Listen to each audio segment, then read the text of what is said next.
हमारे साथ महाराजा गंगा सिंह यूनिवर्सिटी के vice chancellor professor Manoj Dikshit ji कार्यक्रम में हैं। सर बहुत स्वागत है आपका भी, आप प्लीज मंच पर आएं। और करियर काउंसलर डॉक्टर चंद्रशेखर शिमाली जी हमारे साथ हैं। सर बहुत स्वागत है आपका और आप भी प्लीज मंच पर आएं।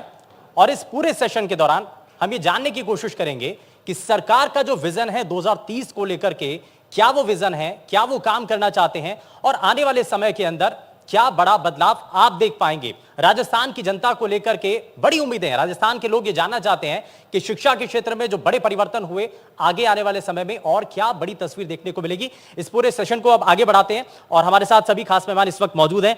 सभी का एक बार फिर से बहुत स्वागत है।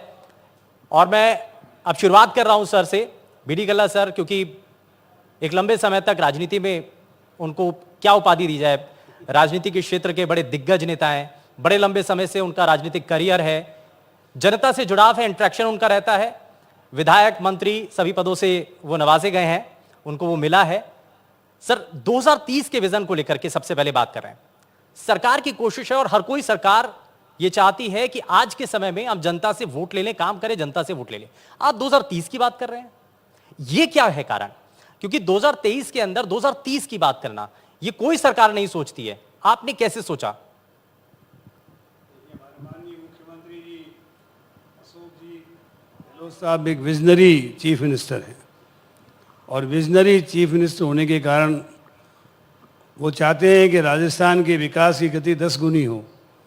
और 10 गुनी गति कैसे हो, इसके लिए उन्होंने आम आदमी, विद्यार्थी, शिक्षक, प्रवक्ता, प्रोफेसर्स, डॉक्टर्स, इंजीनियर, अलग अलग विषयों के विशेषज्ञ, किसान, हर वर्ग के लोगों को इस विजन डॉक्यूमेंट 2030 के लिए आमंत्रित किया है कि वे अपने अपने फील्ड के सुझाव दें। अब तक आपको जानकर खुशी होगी 2 करोड़ से ऊपर सुझाव आ चुके हैं।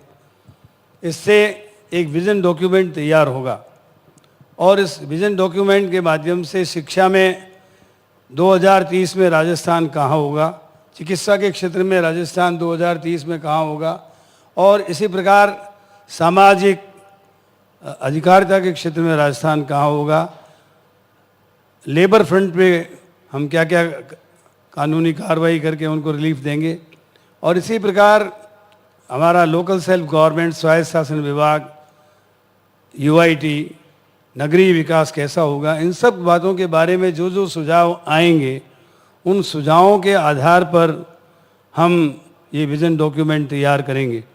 हमने निबंध प्रतियोगिताएं स्कूलों में, कॉलेजों में आयोजित की। अलग अलग विद्यार्थियों ने बड़े उपयोगी सुझाव दिए।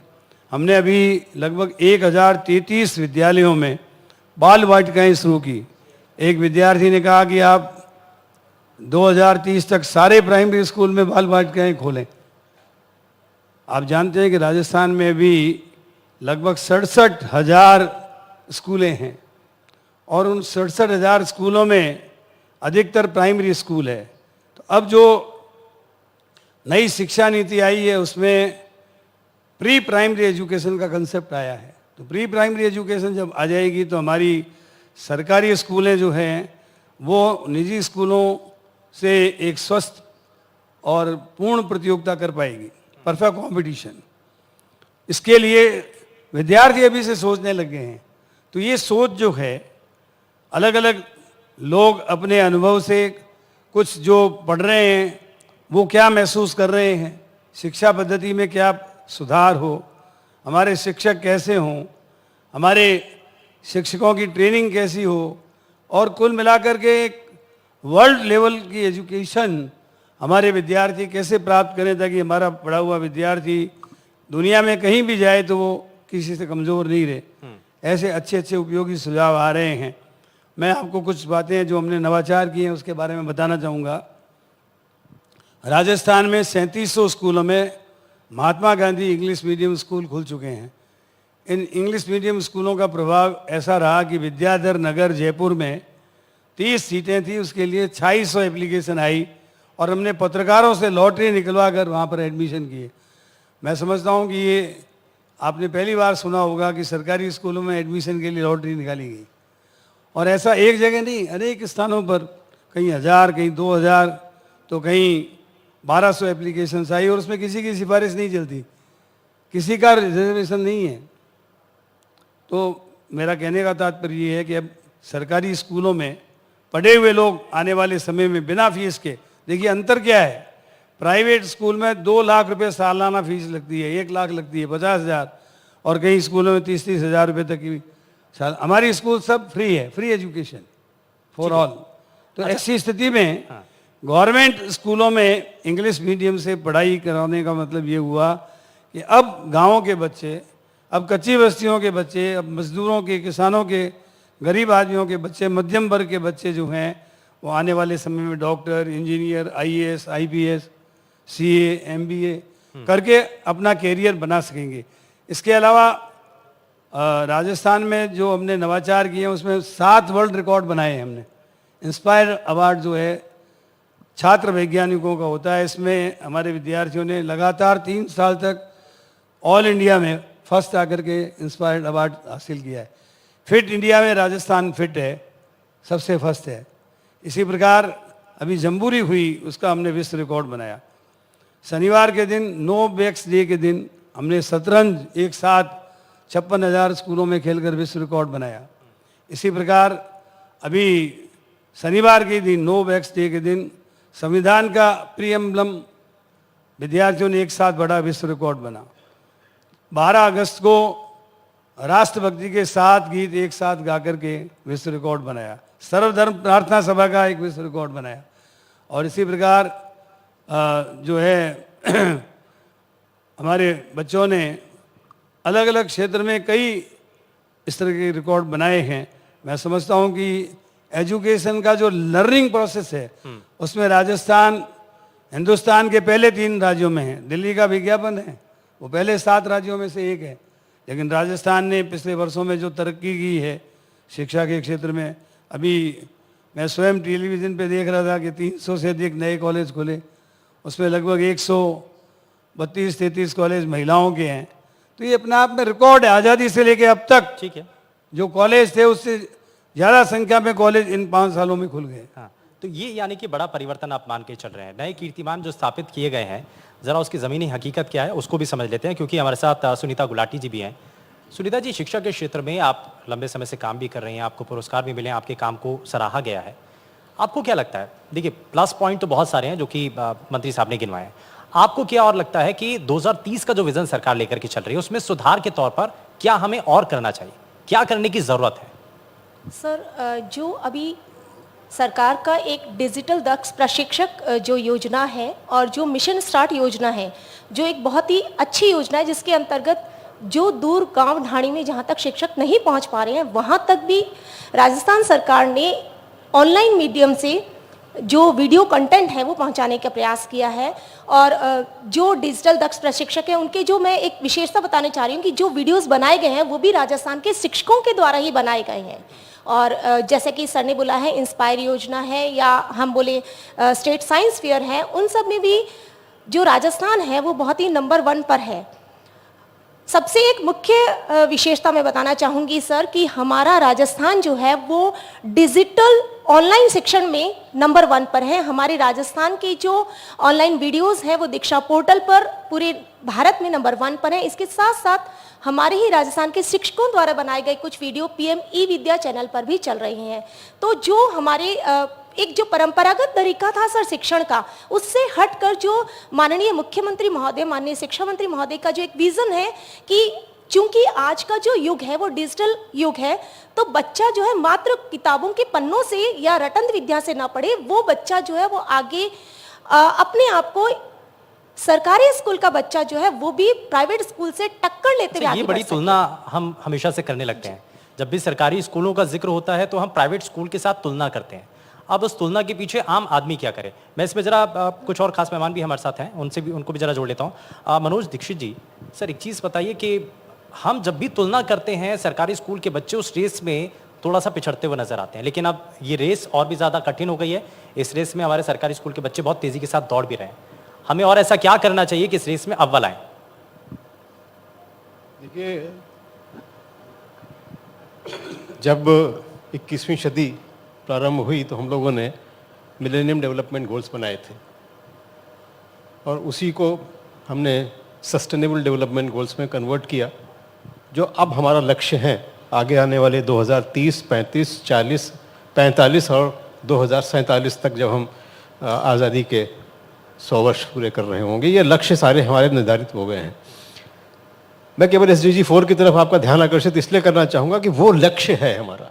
लक्ष्य केवल विस्तार नहीं है, लक्ष्य गुणवत्तापूर्वक विस्तार है। SDG 4 कहता है क्वालिटी एजुकेशन। एजुकेशन के एक्सपेंशन में भारत ने और राजस्थान ने विशेष रूप से, और बड़े राज्यों ने, उसमें मध्य प्रदेश, उत्तर प्रदेश, राजस्थान जैसे बड़े राज्य हैं जो कि जहाँ के इंडिकेटर्स अगर कोई भी कमज़ोर होते हैं तो नेशनल इंडिकेटर्स कमज़ोर हो जाते हैं। और ये सुखद अनुभूति है कि राजस्थान ने पिछले वर्षों में बहुत ज़्यादा प्रगति की है।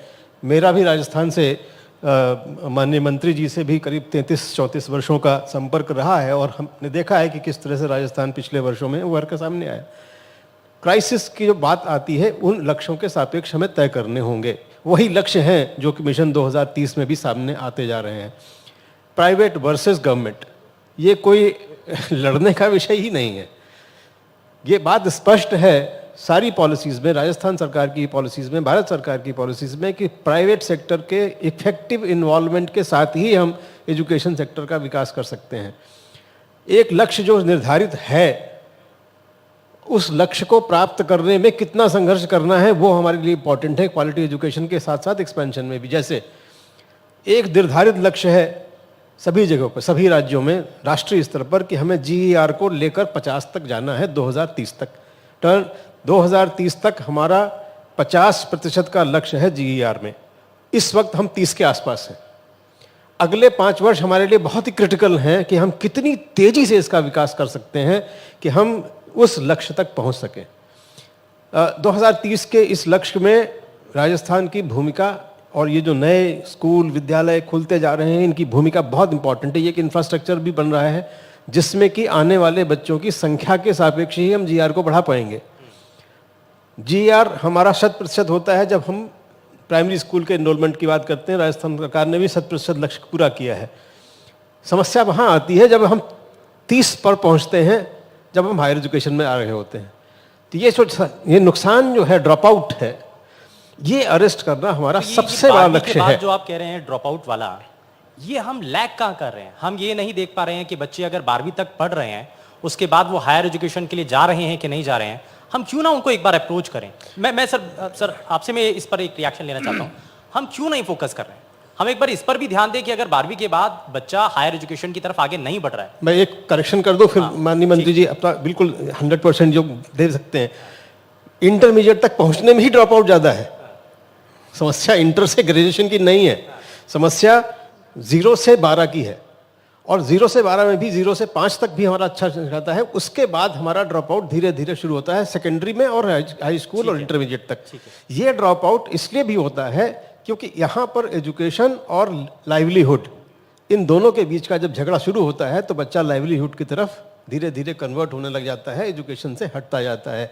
यही क्रिटिकल लक्ष्य है कि एजुकेशन को लाइवलीहुड से जोड़ना, जो कि बात तय हुई है कि राजस्थान ने भी तय की है। नहीं तो हम जोड़ेंगे कैसे ना, सवाल वही है कल्ला साहब। अभी परसों उत्तर क्षेत्रीय विकास परिषद की बैठक हुई, उसमें ड्रॉप आउट की प्रॉब्लम के बारे में विस्तार से बात की गई। मैंने वहाँ पर भी बताया कि राजस्थान में ड्रॉप आउट जब होते थे जब हर ग्राम पंचायत पर अथवा ढाणी में स्कूल नहीं होते थे। सबसे पहले तो हमने हर ढाणी तक 250 की आबादी तक प्राइमरी स्कूल खोल दिए तो 100% नामांकन होने लगा।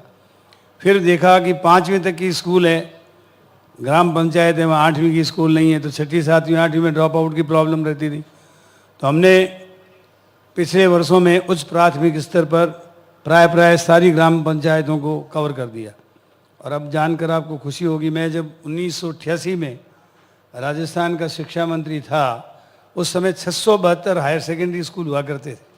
हम 5-6 साल पीछे रह गए थे अन्य राज्यों की तुलना में। 5 साल बाद हमने एक साथ 672 सीनियर हायर सेकेंडरी स्कूल खोली। तो अब 8वीं के बाद खास तौर से लड़कियां जो हैं वो दूर नहीं जा सकती थी। तो हमने क्या किया, इस प्रॉब्लम को हल करने के लिए अभी 2 साल में हमारे माननीय मुख्यमंत्री जी ने 5200 सीनियर हायर सेकेंडरी स्कूल एक साथ खोली हैं। इससे senior higher secondary school level तक जो ड्रॉप आउट की प्रॉब्लम थी वो ख़त्म हो गई है। और 100% आपको जानकर खुशी होगी, अभी राजस्थान में 85 लाख बच्चे हमारी स्कूलों में पढ़ रहे हैं और ड्रॉप आउट की प्रॉब्लम करीब करीब 3 से 4% नीचे स्तर पर, और ऊपर भी जो बहुत 30% थी वो जाकर के 12% पे आ गई है। अभी भी कुछ बच्चे जो हैं वो खेती में, घर के कामों में लग जाते हैं। तो हमारी कोशिश रहेगी कि कम से कम सीनियर हायर सेकेंडरी स्कूल तक सारे बच्चे पढ़ें, फिर वे वर्किंग पॉपुलेशन का पार्ट बनना चाहें तो बन जाएं, अन्यथा हायर एजुकेशन में विषय विशेषता की बनना चाहें तो उस क्षेत्र में चले जाएं। ऐसी तैयारी हमारी है और मैं आपको विश्वास दिलाता हूं कि हमने जो ये व्यवस्थाएं की है राजस्थान में, उससे कम से कम हर बच्चा, हर ग्राम पंचायत हेडक्वार्टर पर हमने सीनियर हायर सेकेंडरी स्कूल खोल दिए हैं, और जब 5 से 7 किलोमीटर की दूरी है वहाँ पर भी हमने, पंचायत हेडक्वार्टर नहीं भी है तो भी वहाँ पे सीनियर हायर सेकेंडरी स्कूल खोल दिए। और लड़कियों के जहाँ जहाँ उच्च प्राथमिक विद्यालय थे उन सबको सीनियर हायर सेकेंडरी स्कूलों में बदल दिया। इसके अलावा उनको स्कूटी दे रहे हैं, 10 लाख साइकिलें दी हैं हमने, हम 2-2 पोशाकें वर्ष में दे रहे हैं, निःशुल्क पाठ्य पुस्तकें दे रहे हैं। राइट टू एजुकेशन भारत सरकार ने केवल 8वीं तक की है, हमने 9वीं 10वीं 11वीं 12वीं में अच्छा, मुझे लगता है कि स्टेट के सरकार खर्चे से राइट टू एजुकेशन का काम कर दिया है। सरकार के जो काम है, जो अच्छा काम होता है उसके लिए हम ताली भी बजा सकते हैं और प्रोत्साहित कर सकते हैं अगर सरकार जो काम कर रही है। इसके आप अलावा ये समझिए कि ग्रामीण इलाके में रेगिस्तान की दो रेत पर बातें जब और चल रहेंगी। करके कई किलोमीटर एक बेटी को सफर करना पड़ता है, तो अब वो सफर करना नहीं पड़ेगा, अब उसके इलाके में अपने घर के पास वो पढ़ सकेगी। क्योंकि इससे पहले यही एक बड़ा कारण होता था कि बच्चों को, खास करके बेटियों को स्कूल तक नहीं जाने देते थे क्योंकि कई किलोमीटर दूर होता था। अब वो कम से कम परेशानी दूर होगी, बेटियां भी पढ़ पाएंगी और आगे बढ़ पाएंगी। सर, ये बाल गोपाल योजना हमने शुरू कर रखी है, उसमें मतलब 6 दिन तक लगातार उनको रिसेस के वक्त में दूध पिलाया जाता है। मिड डे मील की योजना शुरू कर रखी है। शनिवार को नो बैक्स डे रख रखा, उसमें उनको आनंद की अनुभूति होती है। वाद विवाद प्रतियोगिता, खेलें कूदें, नाचें गाएं, कुछ भी करें, उनको नो बैक्स डे कर रखा है शनिवार को। इससे स्कूल में आने की प्रवृत्ति, लोगों को जॉयफुल एजुकेशन मिल रही है राजस्थान में। अच्छा, ये हम इस बारे में भी जानेंगे कि ये सोच कहाँ से आई थी और कैसे इसको इम्प्लीमेंट किया, मैं जानूंगा। लेकिन उससे पहले जरा मैं एक और हमारे साथ खास मेहमान है। सर, मैं आपसे ये जानना चाह रहा हूँ, हम क्योंकि इससे पहले चर्चा भी कर रहे थे कि हम 12वीं के बाद हायर एजुकेशन के लिए हम क्यों नहीं जा पा रहे हैं। अगर बीच में कहीं लैक आ रहा है तो हम उसको कैसे भर सकते हैं। हम उनको, उन बच्चों को अप्रोच करें क्या, हम उनको ये पूछें, जानें कि उनकी असल मायने में परेशानी क्या है, उनको प्रोत्साहित करें, उनके परिवार के लोगों को समझाएं। देखिएगा, मेरा एक मानना है कि इसमें एक लेकुना जो है हमारे करियर काउंसलिंग का है। हम उन बच्चों को गाइड नहीं कर पाते हैं कि आपको ग्रेजुएशन करना बहुत ज़्यादा ज़रूरत पड़ती है, चाहे आप कोई भी डिग्री ले लें, लेकिन आपको ग्रेजुएट होना ज़रूरी है। तो अभी सरकार ने एक अच्छी स्कीम लागू करी, मैं सरकार को धन्यवाद देना चाहता हूँ। फ्यूचर डायल करके एक स्कूल में लागू करी राजस्थान सरकार ने, जिसमें पहली बार राजस्थान में ग्रामीण क्षेत्रों के स्कूल के बच्चों को भी मार्गदर्शन देने का काम किया जा रहा है, जिसमें 14,000 टीचर को ट्रेंड किया गया है कि वो बच्चों को बताएं कि आपको 12th के बाद में क्या क्या ले सकते हैं और क्या क्या आपका कैरियर हो सकता है। तो इस मामले में मुझे लगता है कि थोड़ा परिवर्तन आएगा, और जो आप ड्रॉप आउट की कह रहे हैं कि हायर एजुकेशन की तरफ नहीं जा पा रहे हैं, वो जा पाएंगे। दूसरा एक बड़ा काम जो मुझे अच्छा लगता है कि पढ़ाई तो ठीक है हो रही है, लेकिन इन पढ़ाई के साथ में हमारे बच्चों का हैप्पी इंडेक्स अप होना चाहिए, जो कि नहीं होता है। हम केवल पढ़ाई पढ़ाई पढ़ाई बात करते हैं। तो सरकार ने एक जो स्कीम और अच्छी करी है, सैटरडे के दिन, शनिवार के दिन 9 बजे, उसमें मैं चाहता हूं कि कोई विषय विशेषज्ञ जो सामाजिक हो या मानसिक रोग के विषय हो, वो बच्चों के साथ में कनेक्ट करें, क्योंकि बच्चे बहुत आपाहो की स्थिति में रहती है। तो यहां अगर एक और चीज अच्छा से किया जा सकता है, व्यवहारिक ज्ञान के लिए भी अच्छा हो सकता है कि अगर हम सैटरडे को कोई स्पेशल लोगों को बुलाकर ऐसा कुछ करें, तो ये 2 चीजें मुझे लगता है सरकार ने बहुत अच्छी करी है। इससे अपना जो ग्रेजुएशन वाला है, या जिसे हम हायर एजुकेशन का कह सकते हैं, लेवल बढ़ेगा, लोग अच्छे लोग आएंगे, अच्छा आउटपुट भी आएगा। एक छोटी सी बात और कहना चाहूंगा कि ये जो ड्रॉप आउट की ज़्यादा समस्या है, मैं कॉमर्स के बारे में थोड़ा कहना चाहूंगा। माननीय मंत्री महोदय हैं हमारे साथ में, और सर भी बहुत इसके लिए काम करें। हमने सरकार से निवेदन भी किया था। कॉमर्स में हमारा थोड़ा सा कम रुझान रहता है, तो बच्चों को कॉमर्स को रुझान को बढ़ाने के लिए भी सरकार थोड़ा सा प्रयास करे, तो हमारे राजस्थान में ग्रेजुएशन के लिए बहुत बड़ा काम किया जा सकता है। तो ये थोड़ा सा सुझाव मेरा व्यक्तिगत आपसे निवेदन। ठीक है। अच्छा, इसमें हम थोड़ा सा आगे बढ़ते हैं। हम एक और आम लोगों की जो माइंडसेट रहता है, हम चाहते हैं कि हमारा बच्चा बड़ी अच्छी अंग्रेजी बोले, अच्छे अच्छे अंग्रेजी स्कूल में जाए, और वो इसलिए कि बच्चे का भविष्य बेहतर हो सके, हम यही कोशिश करते हैं। लेकिन सरकारी स्कूलों में अभी तक जो उम्मीद नहीं थी, वो उम्मीदें क्या पूरी हो रही हैं? मैं इसको लेकर के सर से एक रिएक्शन लेना चाहता हूं।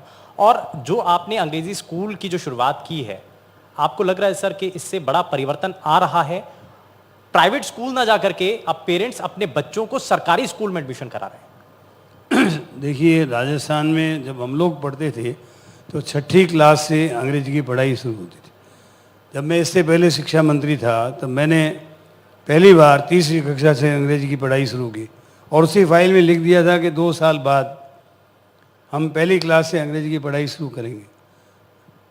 इत्तेफाक से हम लोग विपक्ष में आ गए थे, बाद वाली सरकार ने ये काम नहीं किया, लेकिन उसके बाद हमारी सरकार आई तो मास्टर भंवरलाल जी मेघवाल साहब जो हैं वो शिक्षा मंत्री बने। उन्होंने मेरी फाइल को पढ़ा और उन्होंने पहली क्लास से अंग्रेजी की पढ़ाई शुरू करवा दी।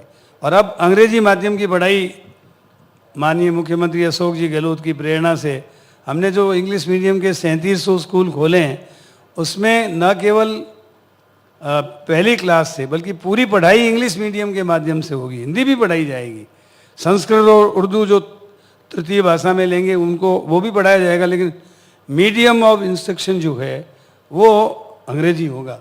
उससे हमारे विद्यार्थी, और जो प्री प्राइमरी एजुकेशन है, बाल वाटिकाएँ, उसमें भी वहाँ पे भी अंग्रेजी से पढ़ाई शुरू होगी। तो अब हमारे बच्चे जो हैं हर तरीके से कॉम्पीट कर सकेंगे।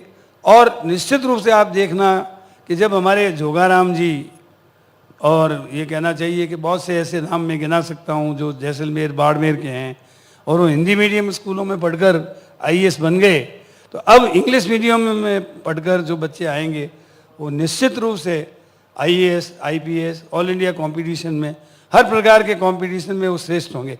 जहाँ तक डिजिटल शिक्षा का सवाल है, आपको जानकर खुशी होगी कि लगभग 24,000 स्कूलों में ई-क्लासेज अथवा स्मार्ट क्लासेज शुरू कर दी हैं, और इस वित्तीय वर्ष के एंड तक हम 4,000 स्कूलों में और ICT लैब की स्थापना कर देंगे। हम लोगों ने, आप हमारा कभी स्टूडियो देखे हैं डायरेक्टरेट में, उस स्टूडियो में पहली क्लास से लेकर 12वीं क्लास तक के हर विषय के लेक्चरर के, टीचर्स के लेसन्स तैयार किए हुए हैं। अब पाकिस्तान बॉर्डर पर खाजूवाला है हमारा, खाजूवाला में केमिस्ट्री का टीचर नहीं है, वहाँ से डायरेक्टरेट में इंफॉर्मेशन आएगी कि भाई हमारे पास में फिजिक्स का टीचर नहीं है, आज एब्सेंट है या कई दिनों से पद रिक्त है, तो यहाँ से फिजिक्स का लेसन शुरू हो जाएगा और उस जगह फिजिक्स का टीचर वहाँ ICT लैब के माध्यम से उसको फिजिक्स पढ़ा देगा। इसी प्रकार पूगल, वहाँ पर केमिस्ट्री का टीचर नहीं है तो केमिस्ट्री का टीचर यहीं से पढ़ाना शुरू कर देगा। इंग्लिश का टीचर नहीं है मान लीजिए छत्तीसगढ़ में, तो छत्तीसगढ़ में यहाँ से अंग्रेजी की पढ़ाई शुरू हो जाएगी। ये काम शुरू कर दिया है हमने कोविड काल में। अच्छा, मैं इसमें एक चीज़ और जोड़ना चाह रहा हूँ सर। आप शहरी इलाकों में तो ठीक है, आप ये टेक्निकली एजुकेशन दे सकते हैं, ऑनलाइन क्लासेस भी दे सकते हैं, लेकिन हम उन ग्रामीण और पिछड़े इलाकों का क्या करें जहाँ पर अभी तक बहुत सारे ऐसे लोग हैं जहाँ पर इंटरनेट की कनेक्टिविटी को लेकर के परेशानी आती है? उन सब चीज़ों को सुधारने में हमें और क्या करने की ज़रूरत होगी? देखिए, जो मैंने आपको उदाहरण दिए, छत्तीसगढ़, खाजूवाड़ा और पूगल, ये सब हमारे बॉर्डर डिस्ट्रिक्ट, बॉर्डर एरिया के क्षेत्र हैं, सुदूर पूर्व हैं, पाकिस्तान बॉर्डर पर हैं, वहाँ तक कनेक्टिविटी हो गई है और हमारी डिजिटल क्लासेस शुरू हो गई हैं। कोविड पीरियड में राजस्थान ने पहली बार ये प्रयोग किया कि जहाँ क्लासरूम में टीचर नहीं जा रहे थे तो हमने डिजिटल पढ़ाई शुरू करवा दी थी, ई-क्लासेस शुरू कर दी थी, स्मार्ट क्लासेस शुरू कर दी थी। और उसके बाद जो ये क्लासेस भी नहीं अटेंड कर पाया था तो हमने एक ब्रिज कोर्स बनाया 3री से 8वीं तक, हिंदी, इंग्लिश और गणित का। और आपको जानकर खुशी होगी कि मुख्यमंत्री जी ने इसके लिए अलग बजट दिया और उसका फिर इवेल्युएशन आर्टिफिशियल इंटेलिजेंस के माध्यम से कराया। अमेरिका जैसे देश में भी 3री से 8वीं तक की पढ़ाई का इवेल्युएशन आर्टिफिशियल इंटेलिजेंस के माध्यम से नहीं होता, हमने कराया और उसका विश्व रिकॉर्ड बना। चलिए, ये नया कीर्तिमान राजस्थान में स्थापित हो रहे हैं और इसके लिए हौसला अफजाई होनी चाहिए। मैं सुनीता जी को जोड़ रहा हूँ। सुनीता जी, एक चीज़ बताइए कि हम ऑनलाइन क्लासेस और जो हम परिवर्तन देख रहे हैं, जो इससे पहले हम बात कर रहे थे सरकारी स्कूल वर्सेस प्राइवेट स्कूल की, लोगों के माइंडसेट में कितना बदलाव आया? एक आम नागरिक, एक आम जनता जो अपने बच्चों को, उतना बहुत नहीं है क्योंकि पढ़ाने के लिए प्राइवेट स्कूल में पढ़ा पाए, लेकिन अब सरकारी स्कूल में पढ़ाने का वो सपना अंग्रेजी मीडियम के जरिए वो पूरा हो पा रहा है। वो माइंडसेट अब लोगों का क्या कहता है? सर, लोगों की जो विचारधाराएं हैं सरकारी विद्यालय के बारे में वो लगभग बदल रही हैं, क्योंकि सरकारी विद्यालयों में उन्हें वो सुविधाएं मिल रही हैं जो निजी स्कूलों में नहीं मिल पा रही हैं। जहां निजी स्कूलों में उन्हें बहुत अधिक फीस दे करके जो सुविधाएं लेनी पड़ रही है, चाहे हम अगर पुस्तकालय की कहें, या हम आत्मरक्षा प्रशिक्षण की कहें, या हम जो खेलकूद प्रतियोगिताएं हैं, चाहे हम ग्रामीण ओलंपिक लें या शहरी ओलंपिक लें, मतलब जब हम एक बच्चे के विकास की तरफ आते हैं ना, तो सर बच्चे का सर्वांगीण विकास होता है। वो भौतिक, मानसिक, शारीरिक, संवेगात्मक सभी तरह के विकास उसके अंतर्गत शामिल होते हैं। तो राजस्थान सरकार की नो बैग योजना ले लें, नो बैग डे योजना ले लें, चाहे हम जो हमारी डिजिटल प्रोग्राम्स चल रहे हैं उन्हें ले लें, चाहे हम आत्मरक्षा प्रशिक्षण लें, ये सारे एक्टिविटीज जो हैं वो उस बच्चे का सार्वभौमिक विकास करने में बहुत ज़्यादा हितकर सिद्ध हो रही हैं। तो एक माता पिता होने के नाते एक बच्चे का सार्वभौमिक विकास प्राथमिकता में रहता है। तो वो जब हमें सरकारी विद्यालयों में मिल रहा है तो माता पिता का स्वाभाविक है कि झुकाव जो है वो प्राइवेट से सरकारी स्कूलों की तरफ होगा। ठीक है, और बहुत सारे ऐसे परिवार हैं जो उतना अफोर्ड नहीं कर सकते हैं, एक बड़ी संख्या, और इसलिए सरकारी स्कूलों के अंदर अगर अंग्रेजी मीडियम में पढ़ाई हो रही है तो ये बड़ा काबिल तारीफ काम है। मैं इसमें सर एक चीज़ आपसे जानना चाह रहा हूँ। सर, एक चीज़ बताइए कि नई शिक्षा नीति को लेकर के बहुत ज़ोरों शोरों से बात हो रही है, लेकिन कितना इफेक्टिव रहेगी इसके इम्प्लीमेंटेशन में? क्या आपको लगता है कि कुछ परेशानी आ सकती है या चुनौती आ सकती है? क्या आपको इसमें नज़र आता है? कि कोई भी नीति बनती है और क्रियान्वित होने में उसके चैलेंजेस इनबिल्ट होते हैं, वो होते ही हैं, क्योंकि राष्ट्रीय शिक्षा नीति 2020 एक बहुत महत्वाकांक्षी योजना है और उसके अपने चैलेंजेस हैं। जैसे मैंने एक इंडिकेटर आपको दिया था कि GR को ही हमें डबल करना है, तो वो एक चैलेंज अपने आप में है, एक्सपेंशन का चैलेंज है। दूसरी चीज़ें जो रेस्ट्रिक्टनेस, जिसको ट्रेडिशनल एजुकेशन सिस्टम जो हमारी बनी हुई है उसके अंदर जो प्रॉब्लम्स हैं, उसको पूरा का पूरा एक चैप्टर है जिसमें कि उन्होंने इंगित किया है कि क्या क्या समस्याएं हैं। कंपार्टमेंटलाइजेशन है, रिजिडनेस बहुत ज़्यादा है हायर एजुकेशन में, शिक्षकों को लेकर समस्याएं हैं जिनको इंडिकेट किया गया है, शिक्षकों की कैपेबिलिटीज़ को लेकर सो बहुत सारे चैलेंजेस हैं। इसमें कोई शक नहीं है कि इसको इम्प्लीमेंट करना अपने आप में एक चैलेंज होगा। राजस्थान सरकार ने अभी 2023 से हम लोगों को ये इंडिकेशन दिया कि आपको शिक्षा नीति पर क्रियान्वयन पर काम करना है, और यहाँ की एक ही खासियत है कि जिसको जब करना है तो फिर समय नहीं देखना है, करना है। और हमें कहा गया कि आपको इसी वर्ष इसी हर हालत में अंडर ग्रेजुएट में लागू करना है। मुझे अच्छा लगा, मैंने आकर तुरंत कहा ये लागू हो गया। अब ये इम्प्लीमेंटेशनल चैलेंजेस और जिसको कहते हैं हिकअप्स, टीथिंग ट्रबल्स, ये सब तो आएंगे ही आएंगे, इनको ओवरकम करना ही है और करते जा रहे हैं। और इसी लक्ष्य से कुछ इसमें सजेशन के कुछ चीज़ें ऐसी जो मॉडिफाई मैंने एक सिंपल सा प्रयोग किया। मेरे विश्वविद्यालय के पास 4 जिले हैं, मैं चारों जिलों में चला गया एक एक करके और सभी प्राचार्यों के साथ संवाद किया मैंने, और ये दिया कि ये लागू तो होनी है, आपकी जो परेशानियां हैं वो मेरी परेशानियां हैं और हम मिलकर उन्हें सुलझाएंगे, लेकिन लागू तो होनी है और हमें करना होगा। बहुत सारे काम होने हैं, इसमें कोई शक नहीं है।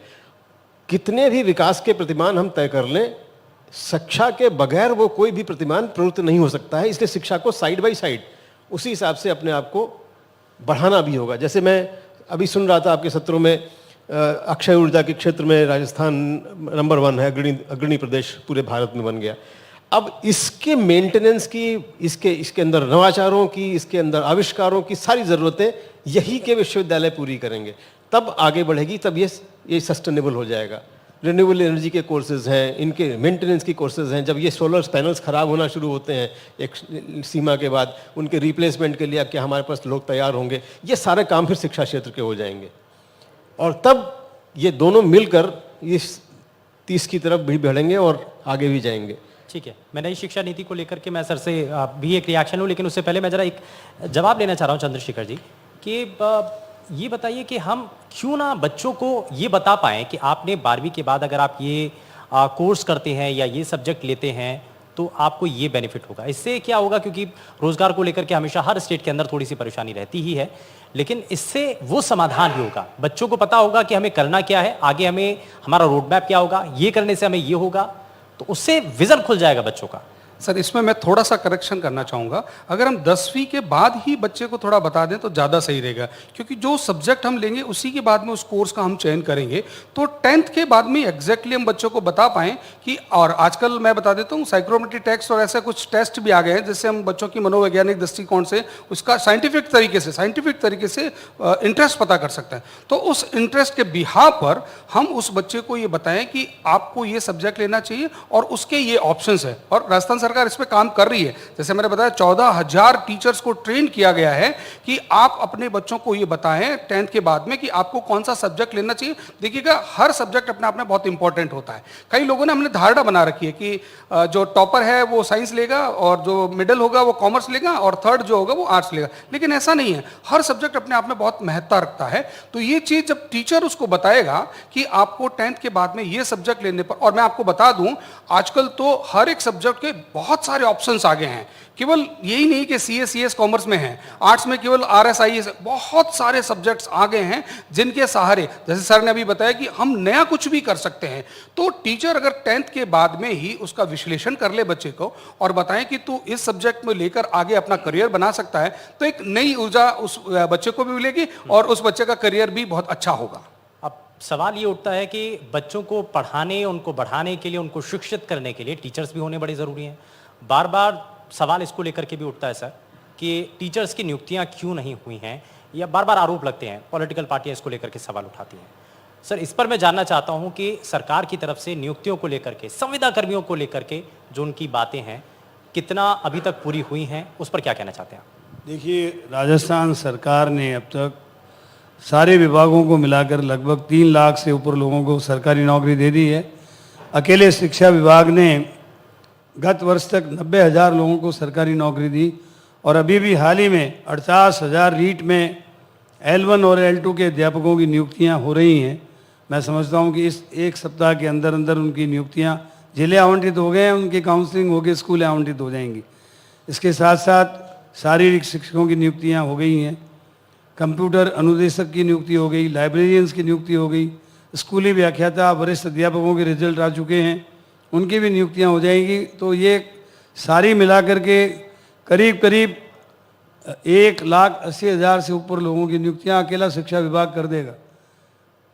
मैं समझता हूं कि राजस्थान में हमारे मुख्यमंत्री जी ने जिस तरीके से शिक्षा विभाग और चिकित्सा विभाग को आगे बढ़ाया है, अन्य राज्यों में ऐसा आपको उदाहरण नहीं मिलेंगे। और जो विजन 2030 खास तौर से जिसके बारे में आज पूरे हिंदुस्तान में चर्चा हो रही है, इसमें हमारा दृष्टिकोण, सरकार का दृष्टिकोण, मुख्यमंत्री जी का दृष्टिकोण ये है कि हम ऐसे सुझाव दें ताकि और एम्प्लॉयमेंट कैसे जनरेट करें।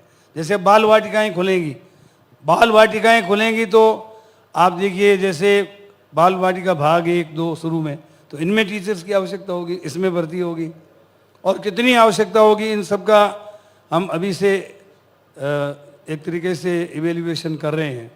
और कुल मिलाकर के इसका एस्टिमेशन जब कर लेंगे हम, तो उसके बाद आप निश्चित मानिए कि इनका भी रिक्रूटमेंट होगा। अभी हमने जो हमारे महिला बाल वाटिकाओं में या जो महिला बाल कल्याण विभाग के जो थे टीचर्स, उनको एनटीटी के टीचर्स को हमने अडॉप्ट कर लिया है, उनकी ट्रेनिंग करवाई गई है, उनको बाल वाटिकाओं में लगा दिया गया है। तो आने वाले वक्त में भी हम अनेक टीचर्स की नियुक्तियां इस तरीके से देंगे।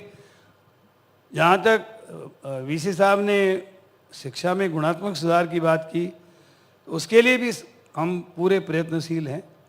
हर तरीके से हमारी लैब्स को वेल इक्विप किया गया है, लाइब्रेरी को पुस्तकालयों से समृद्ध किया जा रहा है, और हमारे पहला राजस्थान ऐसा प्रदेश है जहां हर स्कूल में हम कंप्यूटर अनुदेशक दे रहे हैं ताकि कंप्यूटरीकृत शिक्षा हर स्कूल में हो। हमारे 9वीं 10वीं 11वीं 12वीं के बच्चे हमेशा प्राइवेट स्कूलों से अच्छे रहते थे, क्योंकि वहाँ पे ट्रेन टीचर, फुल पेमेंट और पर्याप्त मात्रा में अध्यापकों की पूर्ति हम कर रहे थे। लेकिन हमारा प्री प्राइमरी का ढांचा कमज़ोर था, हमारा एलिमेंट्री का ढांचा कमज़ोर था, जिसको हमने पूरी तरह से सशक्त बना दिया है। और मैं दावे के साथ कह सकता हूँ कि एक हेल्दी कंपटीशन हम प्राइवेट इंस्टीट्यूशन से करके और सरकारी स्कूलों को उनसे बेहतर बनाने का प्रयत्न करेंगे। अच्छा ठीक है सर, अब थोड़ा सा आगे बढ़ते हैं और फाइनल राउंड की तरफ चलते हैं। और हम अपने इस फाइनल राउंड के अंदर कोशिशें करेंगे कि हमारे साथ जो ऑडियंस हैं वो अपने सरकार के जो काम है, आगे आने वाले विजन को लेकर के जो उनके मन में डाउट्स हैं या कोई सवाल है तो वो हम उनसे जान सकते हैं। आप लेकिन सर उससे पहले मैं एक आउट ऑफ द बॉक्स एक आपसे सवाल करना चाहता हूँ। अक्सर बड़ी चर्चा चलती है सर आपके बंगले को लेकर के, बंगला छोड़ दिया और बंगले को लेकर के बड़ा बवाल रहता है, थोड़ा सा कुछ बताएंगे उसके बारे में? ऐसा है, बंगला लोग हारने के बाद नहीं छोड़ते। आज भी केंद्र में लोग बरसों से कब्जे किए हुए बैठे हैं।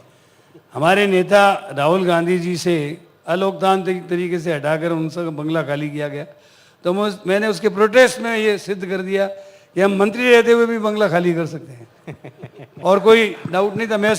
मैं उस बंगले में 81 में गया था, 85 का चुनाव जीता, उसके बाद 90 का चुनाव जीता। 90 के चुनाव में जीत करके हमारी गवर्नमेंट नहीं बनी थी, तो मैं उस समय भी यथा समय जो निर्धारित समय में मैं रह सकता था रहा, फिर मैं विधायक के बंगले में चला गया था। तो मैंने ये उदाहरण प्रस्तुत किया कि लोग हारने के बाद बंगला नहीं छोड़ते हैं। मैं जीता हुआ हूँ, मिनिस्टर हूँ, तो भी बंगला छोड़ सकता हूँ। तो यानी कि ये देखिए कि ये भी अपने आप में एक अलग मिसाल है कि राजनीति में रहते हुए कोई कुर्सी नहीं छोड़ना चाहता है, बंगला नहीं छोड़ना चाहता है, लेकिन जीतने के बावजूद भी बंगला छोड़ दिया। खैर थोड़ा सा आगे बढ़ते हैं। अब जो ऑडियंस है उनसे जरा जल्दी से एक एक करके रिएक्शन ले लेते हैं। आप कोई किसी के मन में अगर सवाल हो जी प्लीज। राजेंद्र जोशी हूँ और आपने 2030 के बारे में बहुत सारी चीज़ें बताई। मैं आपको और आपकी सरकार को बधाई देता हूँ। मेरे केवल छोटे से बहुत संक्षेप में 2 बातें हैं। आपने इस पूरे विजन में राजस्थानी को शामिल करने का कहीं जिक्र अभी तक नहीं किया। एक तो वो, क्योंकि दिक्कत क्या है, नई शिक्षा नीति में जो कही गई है क्षेत्रीय भाषाएं, उसके आधार पे राजस्थानी नहीं आ रही है। एक तो उसको शामिल करना। दूसरी बात यह है कि प्रौढ़ शिक्षा के बारे में आपने एक भी बात नहीं, आपके पास डायरेक्टेड है, आपके पास संसाधन है, लेकिन सरकार का क्या विजन है साक्षरता के बारे में, इस पर ठीक है, इस पर जरा जवाब। हाँ, मैं अभी ऐसा है कि राजस्थानी भाषा विभाग का जब मैं मंत्री था तो वर्ष 2002-03 में सर्वसम्मति से राजस्थान की विधानसभा ने एक प्रस्ताव पारित किया था कि राजस्थानी भाषा को संविधान की 8वीं अनुसूची में सम्मिलित किया जाए। वो अभी से, उस समय से लेकर आज तक केंद्र सरकार के पास विचाराधीन पड़ा है। जिस दिन उसको मान्यता मिल जाएगी, हम राजस्थानी भाषा को, राजस्थानी की वो जिस तरह से राजभाषा में, मतलब एक तरीके से उसको तृतीय भाषा के रूप में उसको डिक्लेयर करवा देंगे। राजस्थानी भाषा में पूर्व प्राथमिक और प्राथमिक शिक्षा शुरू कर देंगे। लेकिन अफसोस इस बात का है कि पूरी राजस्थान के पक्ष और विपक्ष ने जिस भाषा को 12 करोड़ से अधिक लोग राजस्थान में और देश में बोलते हैं, उस भाषा को अभी तक मान्यता नहीं दी। 10-10, 12-12 लाख लोग जिस भाषा को बोलते हैं उनको मान्यता है, लेकिन करोड़ लोगों की भाषा को उन्होंने अमान्य कर रखा है। इसका मुझे अभी भी अफसोस है। और जब इसको मान्यता मिल जाएगी, जोशी जी आप निश्चित मानो कि हम एका बिलबिलिया चौका तिया तिया लंका राजस्थानी भाषा में शुरू कर देंगे। चौक मांग सोले। और दूसरा जो आपने प्रौढ़ शिक्षा का विषय बताया, तो प्रौढ़ शिक्षा के बारे में केंद्र सरकार की जो पॉलिसी थी, पहले 100% सहायता देते थे, फिर 70 पे आए, फिर 60-40 पे आए। आज भी हम लोग प्रौढ़ शिक्षा का, अभी एक साक्षरता दिवस मनाया था, उसमें हमारे राजस्थान में आज भी अच्छा काम हो रहा है। लेकिन ये सब डिपेंड करता है भारत सरकार की नीतियों पर। वो कितने भी हम जितना भी हमसे वो सहयोग लेना चाहें, इसमें हम देने के लिए तैयार हैं। अब चूंकि इसमें एक बदलाव आया है, पहले तो ये था कि हम चाहे 70 वर्ष का, 80 वर्ष का, 90 वर्ष का वृद्ध भी यदि पढ़ना चाहे तो हम उसको साक्षर करेंगे। अब भारत सरकार का ऐसा सोच है कि जो 35 से 40 वर्ष के लोग अनपढ़ रह गए उन्हीं को पढ़ाना है, बाकी जो अनपढ़ रह गए वो रह जाएं। तो उसमें बदलाव करना होगा, और जैसे वो संसाधन देंगे हम अपना जो भी सहयोग को निर्धारित करेंगे उसको देने के लिए तैयार हैं। ठीक है, और ये एक अच्छा कदम भी हो सकता है। अच्छा, कुछ और भी ऑडियंस में कुछ लोग हैं। हाँ जी, आपका सवाल। नमस्कार, विजय कुमार हरी। एक बड़ा कॉमन चीज़ ये रही है कि इस गवर्नमेंट ने 5 साल के अंदर जितने कॉलेजेस खोले हैं, जितने स्कूल्स खोले हैं, वो वास्तव में रिमार्केबल है, ऐसा नहीं हो सकता। परंतु ऐसा करते वक्त मुझे ये महसूस होता है, क्योंकि मैं एक टीचर हूँ और कॉलेज में रोज़ देखता हूँ कि छात्र शिक्षक रेशो जो है वो रेशो डिस्टर्ब हो गया है।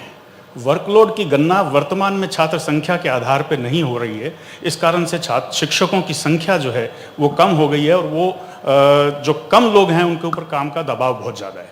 दूसरी चीज़ ये है कि जो नई इंस्टीट्यूट्स खुल रही हैं उनको तो गवर्नमेंट इंफ्रास्ट्रक्चर के लिए पैसा दे रही है, परंतु जो पुरानी इंस्टीट्यूट्स हैं, जो पहले से बने हुए स्कूल हैं, पुराने कॉलेजेस हैं, उनके पास इंफ्रास्ट्रक्चर की कमी है, कक्षों की कमी है, अन्य इक्विपमेंट्स की कमी है और उनके लिए कॉलेजेस और स्कूल्स के पास में ज़्यादा बजट भी नहीं होता। तो इस कारण से मनोयोग के बाद में भी स्थिति ये रहती है कि बच्चों के बैठने के लिए फर्नीचर ही नहीं है, तो बच्चे थोड़ी देर आते हैं, फिर देखते हैं बैठने की जगह नहीं है तो चले जाते हैं।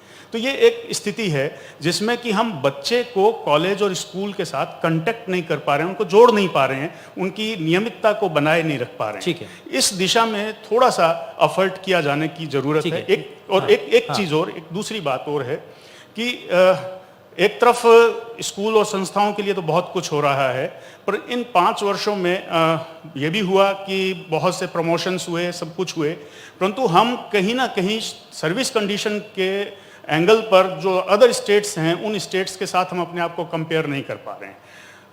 राजस्थान को छोड़ करके 14 स्टेट्स ऐसी हैं जहां पर कॉलेज एजुकेशन के अंदर रिटायरमेंट एज 65 साल हो गई और कल ही जम्मू कश्मीर में भी 65 साल की एज जो है रिटायरमेंट की गई।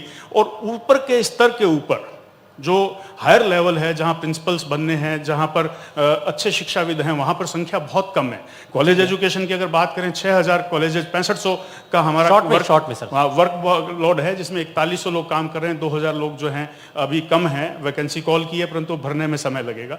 तो ऐसी स्थिति में कॉलेज एजुकेशन में कम से कम रिटायरमेंट एज को बढ़ा करके 65 साल किया जाना नितांत आवश्यक है, जिससे कि हम शिक्षा की गुणवत्ता को बनाए रख सकें। अब इस पर जरा जवाब देते हैं। ठीक है मंत्री जी। देखिए, आपका ये कहना तो सही है कि नए कॉलेज जहाँ खुल रहे हैं वहाँ इंफ्रास्ट्रक्चर खूब हो रहा है, लेकिन आपको जानकर खुशी होगी कि जहाँ जहाँ मांग की गई है, डूंगर कॉलेज जहाँ लेक्चरर हैं वहाँ 30 कमरे स्वीकृत हुए हैं एक साथ 8.5 करोड़ की लागत से।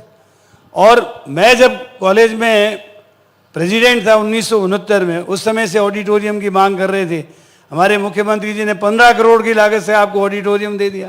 तो पुरानी कॉलेजों का भी ध्यान रखा जा रहा है, लेकिन ध्यान उन्हीं का रखा जाता है जो डिमांड करते हैं। इसलिए जहां कम्युनिकेशन गैप है वहां मैं मान सकता हूं कि कहीं कोई कमी हो सकती है, लेकिन कम्युनिकेशन गैप नहीं है, वहां पर मुख्यमंत्री जी ने मुक्त हस्त से जो मांगा है वो दिया है। ठीक है। और आपने सर्विस कंडीशन की, राजस्थान पहला राज्य है जहां ओपीएस लागू है। आप बताइए जम्मू कश्मीर में लागू है क्या? हाँ, वो ठीक है, आपको धन्यवाद, लेकिन ओपीएस यहाँ लागू है ना। तो ओपीएस क्या है? मैं आपको एक उदाहरण देना चाहता हूँ। मेरे साधु मधुसूदन जी की मदर जब अध्यापिका थी तो उनको 750 रुपये मिलते थे रिटायरमेंट के वक्त में, और जब 82 साल की उम्र हुई थी तो उनकी पेंशन जो है 52,000 रुपये थी मासिक। ये है ओपीएस। तो इस ओपीएस का लाभ सबसे पहले यदि कोई दे रहा है तो वो राजस्थान दे रहा है। अब आपने जो 65 साल की ये बातें बताई, ये सर्विस कंडीशंस माननीय मुख्यमंत्री जी के जहन में है, वो जब भी उचित समझेंगे इसको लागू कर देंगे। लेकिन कुल मिला के राजस्थान के लोग बहुत अच्छी स्थिति में हैं। हाँ ठीक है। और मुझे लगता है कि सवाल के साथ साथ आपको जवाब का भी इंतजार करना चाहिए, और अगर अच्छा काम हो रहा है तो उस पर ताली भी जरूर बजानी चाहिए। सर एक और है सर, एक करके। हाँ जी, आपका सवाल। Thank you. मेरा नाम डॉक्टर नितिन गोयल है। मेरा सवाल जो है वो दीक्षित सर से है। सर ने ड्रॉप आउट की बात करी। मैं यूनिवर्सिटी सिस्टम में लगभग पिछले 10-12 साल से विभिन्न तरीके से जुड़ा, और मैंने महसूस किया कि बीकानेर और इसके लिए हमें एक ऐसे, जैसे ड्रॉप आउट स्कूल्स में हो रहे हैं, वैसे हमारी यूनिवर्सिटी लेवल पर भी ये पोजीशन है कि स्टूडेंट्स बीए में पढ़ रहे हैं and they are not in position to earn something, even they are skilled despite getting education they are unskilled up there. और अभी हमारे आर्ट एंड कल्चर मिनिस्टर बहुत अच्छी बात कहते हैं कि राजस्थान के अंदर सी के अलावा टूरिज्म में हर चीज़ एग्जिस्ट करती है, और ये एक अच्छी बात है बीकानेर के लिए कि बीकानेर के एमजीएस यूनिवर्सिटी के जो वाइस चांसलर हैं वो रिनाउंड टूरिज्म की फैकल्टी हैं इस समय। तो मैं सर ये चाहूँगा कि आप कुछ ना कुछ ऐसा कोर्स ज़रूर इनिशिएट करें जिससे टूरिज्म को ऐड ऑन किया जा सके और बच्चों को तुरंत जॉब मिल सके। मैं JNU DU में पढ़ा और मैंने महसूस किया इस बात को कि 3 साल में बच्चा लैंग्वेज कोर्स रन करता है और अपनी खुद की गाड़ी और अपने खुद के साधन अपन कर लेता है। वहीं हमारा बीकानेर का बच्चा पीछे रह जाता है इस समय। स्कूलों के अंदर भी फॉरेन लैंग्वेज रन करना भी एक बहुत बड़ा एक ऑप्शन रहेगा। तो मैं बस इतनी ही बात करके अपने आप को बिल्कुल, end हमें करना कदम ताल हमें मिलाना पड़ेगा। बाकी स्टेट में क्या हो रहा है हमें ये देख करके बच्चों के लिए कुछ ना कुछ सोचना होगा। चूंकि आपने कोई प्रश्न पूछा नहीं इसलिए सब कुछ आपका शिरोधार्य है। मैं इनका प्रश्न बता ये चाहते हैं, होटल मैनेजमेंट और टूरिज्म से संबंधित कोई कोर्स शुरू करें ताकि ये टूरिस्ट सिटी के रूप में डेवलप हो सके और यहाँ अच्छे गाइड तैयार हो सके। बिल्कुल माननीय आप मंत्री जी, फॉरेन आपके लैंग्वेज के डिप्लोमा कोर्स शुरू कर आपके सकते हैं। संज्ञान में भी लाना चाहूँगा। 4, 5, 6 योजनाएं मेरे मन में हैं जिनको जैसे ही मंत्री जी खाली होंगे चुनाव की तरफ से हम लोग उनके साथ साथ बैठ के सब चीज़ें, मैं already institute of hospitality management के लिए प्रस्ताव भारत सरकार को दे चुका हूँ, वहाँ से राशि मिल जाती है इसलिए वहाँ प्रस्ताव दे रहा हूँ। दूसरा, स्पोर्ट्स एक बहुत बड़ा एम्प्लॉयमेंट एरिया है। आज ही मंत्री जी वेलोड्रोम का इंस्पेक्शन करके आए हैं, कल उसका उद्घाटन होना है। स्पोर्ट्स और स्पोर्ट्स के साथ तमाम सारी जुड़े हुए एरियाज़ की एजुकेशन के साथ लिंक नहीं बनी हुई है। जैसे केवल फिजिकल एजुकेशन ही नहीं है बल्कि स्पोर्ट्स मेडिसिन, स्पोर्ट्स के साथ अन्य जुड़े हुए एरियाज़ के साथ वो भी मेरे जहन में है। वो भी आपके अगले वर्ष तक सब चीज़ें आपको लाइन में मिलेंगी। रिन्यूएबल एनर्जी, इसके कोर्सेज मुझे चलाने हैं, इसकी डिज़ाइन मेरे पास तैयार है, उसको हम लागू करेंगे अगले शैक्षिक सत्र से।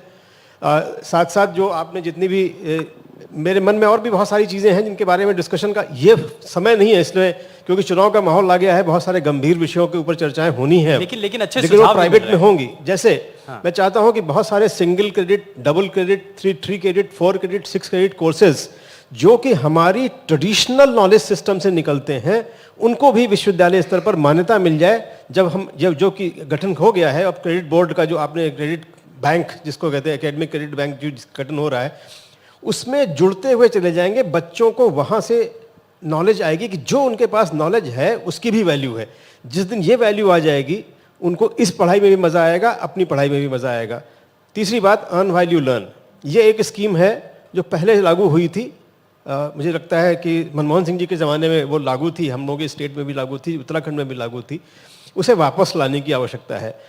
लर्निंग और अर्निंग दोनों जब मर्ज हो जाएंगी तो वो ज़्यादा लोगों को अट्रैक्ट करेंगी, आकर्षित करेंगी और उन्हें लगेगा कि विश्वविद्यालय में आए हुए 6 घंटे भी उनके लिए इम्पॉर्टेंट है क्योंकि वो यहाँ से न केवल लर्न करके जा रहे हैं बल्कि अर्न करके भी जा रहे हैं। वो भी योजनाएं हैं मन में। एक और चीज़ है जो मंत्री जी के संज्ञान में अभी डाल देता हूँ, मैं उत्तर प्रदेश में भी डाल के थक गया, वहाँ किसी ने सुनी नहीं, यहाँ सुन लेते हैं भाई साहब। वो ये है कि ग्रेजुएशन आज की तारीख में एक मिनिमम स्टैंडर्ड ऑफ एजुकेशन हो गया है। सामाजिक ताने बाने में भी अगर ग्रेजुएट बच्चा नहीं है तो उसको माना जाता है कि वो शायद पढ़ा लिखा भी नहीं है। इन सारी विधाओं के साथ ITIs हैं हमारी, पॉलिटेक्निक्स हैं हमारी, जो कि डिग्री नहीं दे रही हैं, इन्हें यूनिवर्सिटी सिस्टम से जोड़कर एडिशनल क्रेडिट देकर ग्रेजुएशन के बराबर कर देंगे तो उनमें भी अट्रैक्शन बन जाएगा और इनमें भी अट्रैक्शन बन जाएगा। दोनों कॉम्पैटिबल हो जाएंगी और हमारा GR भी सुधर जाएगा। तीनों ही चीज़ें एक साथ बन जाएंगी। ये ऐसे बहुत सारे कोर्सेज की लिस्ट है जिनमें हम लोग काम कर रहे हैं। जैसे उस्ता आर्ट है यहाँ की, मान लीजिए उस्ता आर्ट को हमने क्या क्रेडिट दिया है एकेडमिकली? 0। मैं ये चाहता हूँ कि उस्ता आर्ट का क्रेडिट बने। अगर किसी बच्चे को उस्ता आर्ट के ABCD भी आ गई तो उसके 3 क्रेडिट तो हो जाए तैयार, और वो 3 क्रेडिट उसके एकेडमिक में जुड़ जाए तो वो अच्छा स्टूडेंट भी होगा और एक अच्छा आर्टिस्ट भी होगा। क्योंकि सरकार का ऐसी विजन भी चीजें है बहुत और सारी मन में है जो सरकार कि अगर चाहती भी है टूरिज्म के क्षेत्र में अगर बढ़ावा मिल रहा है तो अगर कोर्सेज आ जाएं तो उससे और ज्यादा उसमें बढ़ोतरी लग जाएगी। और आप ये हमारी कोशिश है। देखिए यही इस मंच का फायदा है कि यहाँ पर न सिर्फ 2030 के विजन को लेकर के बात है बल्कि इसमें बड़े अच्छे सुझाव भी आ रहे हैं। साथ में एक आपने जो कहा भारतीय भाषा विभाग और विदेशी भाषा विभाग, ये दोनों ही संस्थान विश्वविद्यालय में जल्दी स्थापित होंगे जहां मल्टीपल फॉरेन लैंग्वेजेस और मल्टीपल इंडियन लैंग्वेजेस दोनों ही का अध्ययन एक साथ किया जाएगा। ठीक है, और ये बड़ा तोहफा भी है। जी आखिरी सवाल है सर, मंत्री जी से भी सवाल है कि अल्पसंख्यक कहने को अल्पसंख्यक हैं लेकिन बड़ी संख्या में इस देश में हैं और इस राज्य में भी हैं।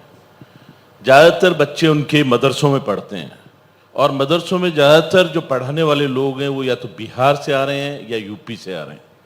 और एक मदरसे से अगर 100 बच्चे निकलते हैं तो ज़्यादा से ज़्यादा एक आदमी रोज़गार पा सकता है किसी एक मस्जिद में अपॉइंट लेके। बाकी 100 में से 99 बच्चे या तो गलियों में चोरियां करेंगे या बदमाशियां करेंगे और वो हमारे समाज के लिए एक दुविधा खड़ी हो जाती है। मेरा आग्रह है सरकार के प्रतिनिधि होते हैं के नाते, उसको रिप्रेजेंट करने के नाते, कि जिस तरह से शिक्षा बोर्ड, राजस्थान शिक्षा बोर्ड बना हुआ है, क्यों ना सरकार मदरसा शिक्षा बोर्ड बनाए जो उन बच्चों को वहां से बाहर निकाले, उन बंद गलियों में से बाहर निकाले, बल्कि मैं ये कहूँगा तो वो बच्चे वहां आकर एजुकेशन पाएं और उस लेवल की डिग्री प्राप्त करें जो राजस्थान का शिक्षा बोर्ड जो 10वीं 11वीं 12वीं का बोर्ड दे रहा है। ये सरकार के लिए एक मिशन 2030 के लिए एक टारगेट और एजेंडा होना चाहिए।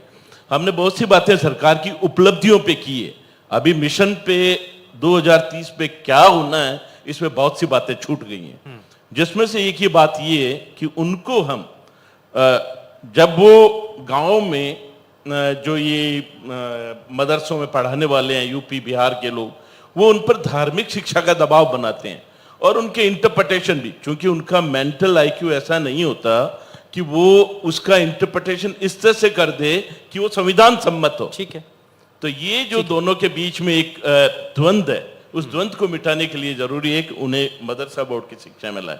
दूसरा सवाल काउंसलर का वीसी साहब से है कि वो ऐसा क्या प्रोग्राम निर्धारित कर रहे हैं बीकानेर की यूनिवर्सिटी, महाराजा गंगा सिंह यूनिवर्सिटी में, जिससे ज्यादा से ज्यादा काउंसलर के एजुकेशन के पाठ्यक्रम तैयार हों और काउंसलर मिले जगह जगह पे। सरकार के सामने ये समस्या हो सकती है कि उनकी फंडिंग कैसे करे। एक सुझाव हो सकता है कॉर्पोरेट रेस्पॉन्सिबिलिटी से सरकार कुछ फंड्स उनको पेमेंट कराए, और ये हो सकता है। तीसरी बात, वीसी साहब जैसे विद्वान व्यक्ति बताएंगे कि राजस्थानी भाषा का सवाल खड़ा हुआ, भाषा में इतने शब्द प्रवेश कर रहे हैं कि आने वाले समय में एक भाषा विशेष को, मैं कोई विरोध नहीं कर रहा हूं राजस्थानी भाषा का, लेकिन उसका एग्जिस्टेंस एज इट इज रह पाना बड़ा मुश्किल होगा। और यदि हम इसी तरह से शब्दों का आत्मसात नहीं किया और आगे नहीं बढ़ाया तो राजस्थानी भाषा की हालत है संस्कृत एक-एक करके अब जरा जवाब ले लेते और उसे समझना मुश्किल हो जाएगा, समझेगा ही नहीं। जब मोबाइल नंबर ही याद नहीं है लोगों को, और वो भी कंप्यूटर में से, और उसमें जो मोबाइल में निकाल के करते हैं, तो वो मैं नहीं समझता कि होगा। इनके सवाल डॉक्टर तनवीर जी ने अच्छा सुझाव दिया है कि मदरसा बोर्ड बनना चाहिए। इसको विजन डॉक्यूमेंट के सुझावों में आप पोर्टल पे डाल दें अथवा एक ऑफलाइन चिट्ठी माननीय मुख्यमंत्री जी लिख दें, हम उसको जुड़वाएंगे। लेकिन मैं आपको जानकारी देते हुए मुझे हर्ष होता है कि व्यापारियों का मोहल्ला आप जाकर देखें, वहाँ मदरसों का आधुनिकीकरण किया गया, मदरसों में कंप्यूटर दिए गए हैं, वहाँ गणित और इंग्लिश और विज्ञान सिखाया जा रहा है। ऐसे कम से कम मेरे नज़र में कम से कम 150 से अधिक मदरसे हैं जिनका आधुनिकीकरण किया गया है, और वहाँ मदरसों में जो है दीनी तालीम के साथ साथ आधुनिक तालीम भी दी जा रही है। और आधुनिकीकरण करने से उन मदरसों में जो आज की शिक्षा है उससे लोग जुड़े हैं, और निश्चित रूप से मदरसा बोर्ड बन जाएगा तो मैं समझता हूँ तमाम मदरसों का आधुनिकीकरण मॉडर्नाइजेशन हो जाएगा, और वे लोग दीनी तालीम के साथ साथ आधुनिक तालीम सीखकर दुनिया के लोगों के साथ कंधे से कंधा मिलाकर आगे बढ़ सकेंगे। आपकी तरह अच्छे डॉक्टर, अच्छे इंजीनियर, अच्छे IAS ऑफिसर बन सकेंगे। इसके साथ साथ मदरसों का नवीनीकरण हो, इसके लिए भी हमने PAB योजना में इनको भेजा है कि इनके भवन अच्छे बने, इनकी लैब्स अच्छी बने, कंप्यूटर लैब इनमें बने, इनके लिए भी हमने योजनाएं बनाई हैं। और मैं समझता हूँ मिशन 2030 जब बनेगा तो सामान्य शिक्षा के साथ साथ हमारे मदरसों की भी स्थितियों में काफ़ी सुधार आएगा। एक वक्त था जब 50 साल पहले स्कूल में जो कमरे थे वही कमरे थे, लेकिन आज 400 करोड़ रुपए की लागत से जो है हमारे कमरों की, हमारे लैब्स की, हमारे 4 दीवारी जहाँ नहीं है वहाँ 4 दीवारी बन गई। ऐसे की ऐसे मदरसों की योजनाएं भी हमारे मुख्यमंत्री जी ने बनाई है। और आप जो लोग सुझाव देंगे, मिशन 2030 का मतलब यही है कि अपन किस किस में क्या सुधार चाहते हैं, क्या डेवलपमेंट चाहते हैं, उसका आप यदि सुझाव देंगे तो सुझाव मिशन 2030 के जो इसका डॉक्यूमेंट बनेगा उसमें इसका समावेश किया जाएगा। जहाँ तक उर्दू भाषा के विकास का सवाल है जो इसी से जुड़ा हुआ है, हम 1000 अलग से अध्यापक अभी उर्दू अध्यापकों की भर्ती कर रहे हैं और कहीं भी अध्यापकों की कमी नहीं रहने दी जाएगी। दूसरा प्रश्न मेरे ख्याल में आपसे संबंधित है। ठीक है मनोज जी। आपके प्रश्न बहुत सारे थे, उसमें से राजस्थानी भाषा वाला छोटा सा ही सवाल है।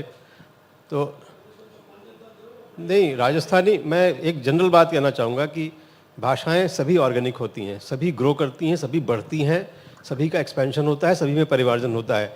शेक्सपियर की अंग्रेज़ी बोलने वाले आपको ढूंढे नहीं मिलेंगे, क्योंकि शेक्सपियर ने इंग्लिश अब जा चुकी है। अब बर्नार्ड शॉ की अंग्रेज़ी भी धीरे धीरे जा चुकी है।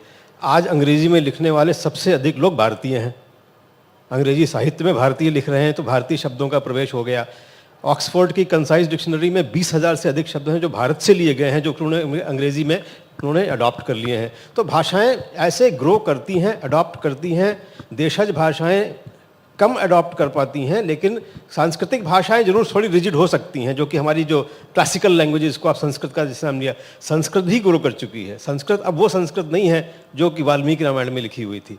सभी भाषाएं ग्रो करती हैं। इसे राजस्थानी भाषा भी अगर बदल के ग्रो कर रही है तो उसमें कोई आश्चर्य की बात नहीं है और ना ही उसको कोई आपत्तिजनक बात की जानी चाहिए। भाषा संस्कृति से जुड़ी होती है, इसलिए इम्पॉर्टेंट होती है। इसलिए मंत्री जी ने जब कहा कि 12 करोड़ लोग जो इस भाषा को बोल रहे हैं, भारत सरकार यदि उसे मान्यता नहीं दे पा रही है, तो इस चिंता का विषय उनको होना चाहिए कि वो 12 करोड़ लोगों की ठीक है, मुख्य भावना का अनुमान समझ नहीं पा। ठीक है। और मुझे लगता है कि इस सेशन के जरिए हमारी कोशिश रही थी कि हम जो है अलग अलग जो सुझाव हैं वो हम इस प्लेटफॉर्म के जरिए तक लेकर के आए। हमने ऑडियंस के सवाल भी लिए हैं और मंत्री जी से और तमाम हमारे जो पैनलिस्ट हैं उनसे हमने कई सवाल पूछे हैं और विजन 2030 को लेकर के उनका रोड मैप क्या है, क्या वो करना चाहते हैं और आगे प्रदेश की जनता के लिए क्या बड़े काम होने जा रहे हैं, ये सभी हमने इस दौरान जाने हैं। बहुत शुक्रिया हमारे सभी खास मेहमानों का हमारे साथ इस सेशन में जुड़ने के लिए।